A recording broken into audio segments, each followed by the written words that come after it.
নমস্কার বন্ধু, আমার আজকের ভিডিওতে আপনাদের সকলকে স্বাগত জানাই। আমি child parenting councillor and mind trainer অনুলিপি অধিকারী আপনাদের জন্য একটি গুরুত্বপূর্ণ মেসেজ নিয়ে এসেছি। চলুন আজকে আমরা সময় নিয়ে কিছু কথা জানব। আপনি কি সময়কে অবহেলা করছেন, গুরুত্ব দিচ্ছেন না? আপনার হাতে অপরচুনিটি আছে বলেই কি আপনি আজকের কাজটি ফেলে রেখে কালকে করবেন ভাবছেন? দেখুন, আমরা সবাই জানি সময় আর স্রোত একবার চলে গেলে আর ফিরে আসে না।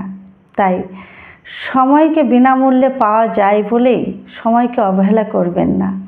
একটু ভেবে সময়কে ব্যবহার করবেন। আপনি ভেবে নেবেন সময়কে ওয়েস্ট করছেন নাকি ইনভেস্ট করছেন। আপনি যদি সময়কে ওয়েস্ট করেন তাহলে হয়তো কিছু সময়ের জন্য আনন্দে থাকবেন, কিন্তু আপনি যদি সময়কে ইনভেস্ট করেন তাহলে কিন্তু আপনার জীবনে উন্নতির পথে কেউ বাধা হয়ে দাঁড়াতে পারবে না। তাই অপরিকল্পিতভাবে সময়কে ওয়েস্ট না করে পরিকল্পনা অনুযায়ী সময়কে ইনভেস্ট করুন এবং নিজের জীবনকে সাফল্যমণ্ডিত করে তুলুন।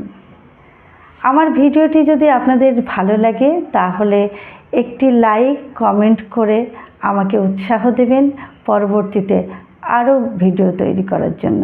নমস্কার।